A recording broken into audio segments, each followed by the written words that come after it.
Bienvenidos a esta nueva actividad. Vamos a trabajar con la asignatura de Lengua y Literatura con el tema Uso de las secuencias o tramas argumentativas y el párrafo argumentativo. Del proyecto 2, la semana 3, actividad 2. Para entrar en lo que es el texto argumentativo, vamos a imaginarnos la siguiente situación. ¿Quieres pedir permiso a tus papás para que te permitan ir a un paseo junto con otros amigos a otra ciudad?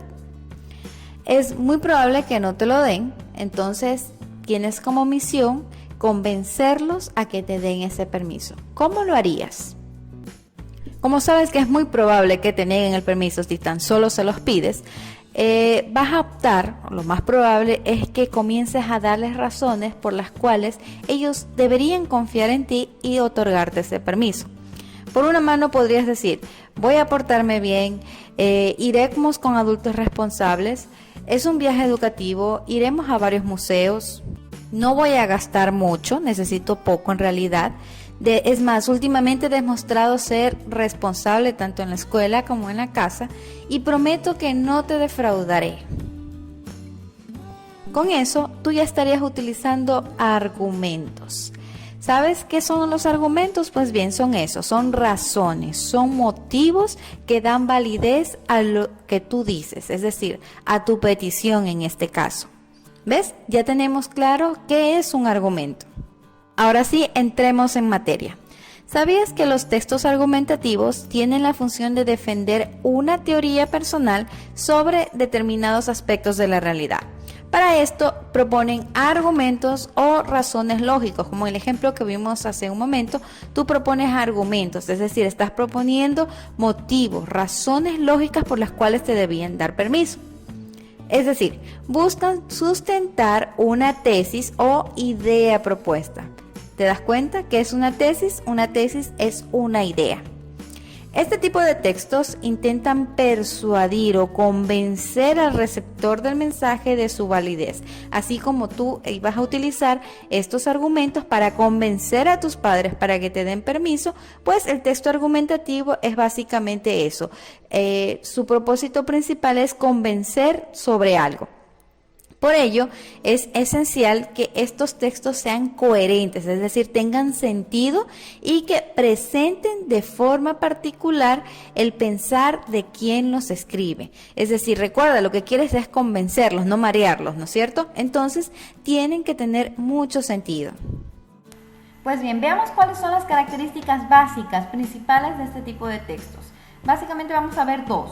La primera es que su objetivo principal es el persuadir o convencer al receptor de adoptar la perspectiva del autor. Bien, la segunda es el hecho de que se valen de argumentos, es decir, de razones para probar su punto. Sus argumentos pueden ser argumentos racionales, es decir, que se sustentan en ideas o principios aceptados ampliamente en la sociedad. Por ejemplo, la libertad, la vida, la dignidad para las sociedades, etc. También pueden ser argumentos de hecho, es decir, son aquellos que se construyen a partir de evidencias o sucesos que se pueden corroborar, documentos, fotos, videos, historia, etc. También están los argumentos de ejemplificación, que son aquellos que se basan en la comparación de situaciones con características comunes, donde las consecuencias halladas en una alertan sobre lo que puede ocurrir en otra. Y por último, también suelen utilizar argumentos de autoridad que están elaborados en torno a una personalidad o un grupo de personas que cuentan con determinado prestigio. Pueden ser médicos, docentes, en general académicos, científicos, pues cuyos puntos de vista en determinado tema pues sean aceptados públicamente. En el ejercicio primero te vamos a pedir que leas con atención y detenimiento el siguiente párrafo, que es un fragmento tomado del inicio de un texto argumentativo. Para el ejercicio 2 te vamos a pedir que escribas tu opinión sobre la siguiente idea expresada en el texto. Como puedes ver, esto se trata de una idea de las que están dentro del párrafo que leíste hace un momento. Quizás se te haga un poco complicado leer y comprender esto, así que te voy a echar una manito en esto, verás. Debes opinar con respecto a esta frase, pero debes tener muy en cuenta el contexto de esta frase. Es decir, por eso es que para el ejercicio 1 lo primero que se hizo es pedirte que leas con atención el fragmento. ¿Qué es lo que te propone? ¿Cuál es el punto de vista del escritor de este fragmento? En la primera parte está la clave. Te está diciendo que los países pobres son los que están en vía de desarrollo son los más afectados por la destrucción del medio ambiente y que por ende son los más interesados, sus gobiernos, sus organizaciones son las más interesadas o deberían estarlo, de que se ponga un pare al calentamiento global, a la destrucción del medio ambiente, que por lo general está más bien en manos de los países más poderosos.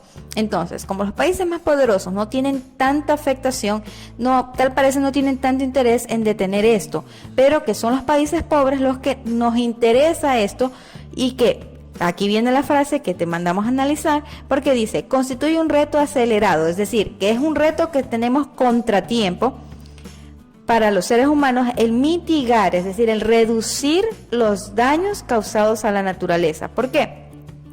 Porque es una contaminación muy grave, muy grande y lo que estamos aquí en los países subdesarrollados, en los países pobres, somos los que estamos viviendo las consecuencias de esto, ¿no? Entonces, por eso es clave de que sea ya el cambio, el mitigar los daños causados a la naturaleza, ¿sí? Espero que con eso ya tengas un poco más claro con respecto a esta oración. Como te dije, no puedes hacer el análisis solamente de una oración independientemente del contexto. Necesitamos leer bien primeramente todo el párrafo para poderlo comprender. Para el ejercicio 3 es necesario que identifiques la tesis. Recuerdas que vimos que una tesis es una idea o propuesta principal del texto. Es decir, vas a buscar la idea principal del texto. Te doy una pequeña pista. Los párrafos suelen tener las ideas principales o bien explícitas o bien de forma implícita. Cuando es explícita suelen estar o bien al inicio o bien al final del párrafo. Y cuando es implícita no está escrita en el párrafo, sino que, no está escrita textualmente en el párrafo, sino más bien que tienes que leerlo para llegar a la conclusión de cuál es la idea principal, que no es el caso de este párrafo. Este párrafo tiene la idea principal, es decir, la tesis de la propuesta principal del autor está explícita, es decir, está redactada en el párrafo. Como puedes ver, allí te estoy dando un pequeño empujón para que veas cómo el autor ha incluido en las primeras líneas cuál es su propuesta, cuál es su punto de vista, la perspectiva por la cual él está tratando de convencer a su público. En el siguiente ejercicio vas a necesitar investigar qué es subjetivo y qué es objetivo. Pues bien, para que tengas una idea, te ayudo con algo. ¿Y por qué estamos sacando a colación esto de lo subjetivo y lo objetivo? Partimos en el hecho de que un texto argumentativo tiene como base algo subjetivo. ¿Por qué? Porque lo subjetivo tiene que ver mucho con un punto de vista de alguien sobre algo. Es sobre la perspectiva de algo, de alguien sobre un tema en particular. Parte de lo subjetivo, pero sus bases, sus argumentos, sus razones por lo general son objetivas.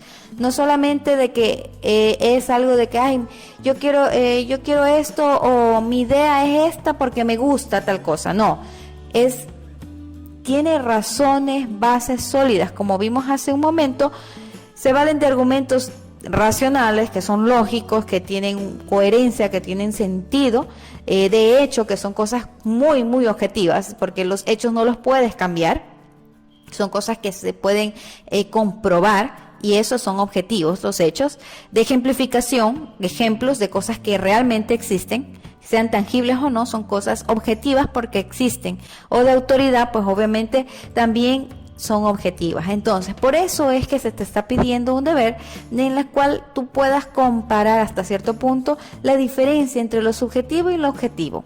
Básicamente, lo subjetivo es aquello que tiene que ver con el punto de vista de una persona, ¿sí? Mientras que lo objetivo es algo que se puede comprobar, ¿ya? Es algo que se puede validar, se puede comprobar. Dicho de otro modo, la objetividad se basa en los hechos reales y verificables, dictaminado por juicios imparciales y sin prejuicios. Por el contrario, la subjetividad se refiere a lo subjetivo, es decir, a lo que parte de los sentimientos, de los deseos particulares, desde el punto de vista de una persona que obviamente también se va a ver afectada por experiencias anteriores. Bien, con eso en mente, pues puedes realizar la actividad. Ahora es momento de resumir lo que aprendimos el día de hoy. Pues bien, aprendimos sobre el texto argumentativo. Vimos que este tipo de textos se los utiliza para convencer al público sobre un tema determinado o un punto de vista en particular del autor. Por eso decimos que su objetivo es el de persuadir, el de convencer al público, y para ello se vale de argumentos, es decir, razones, para probar su perspectiva y obviamente convencer. También aprendimos sobre la objetividad y la subjetividad. La objetividad se basa en los hechos reales y verificables, dictaminando juicios imparciales y sin prejuicios, mientras que la subjetividad se refiere a lo subjetivo, es decir, parte de los sentimientos, deseos particulares, y también se ve afectado por las experiencias anteriores de la persona. También aprendimos sobre los párrafos, de que pueden tener la idea principal de forma explícita o de forma implícita. De forma explícita vas a encontrar citado textualmente en la primera o en la última oración la idea principal, mientras que de forma implícita debes analizarlo para poder llegar a la conclusión o deducir cuál es la idea principal. Y por último, ¿qué debo presentar en mi portafolio? Pues bien, debes guardar los ejercicios que desarrollaste, sea en hojas recicladas, grapadas o en un cuaderno. Finalmente te presento una idea de cómo puedes organizar los ejercicios realizados en la actividad de hoy. Y con esto, manos a la obra.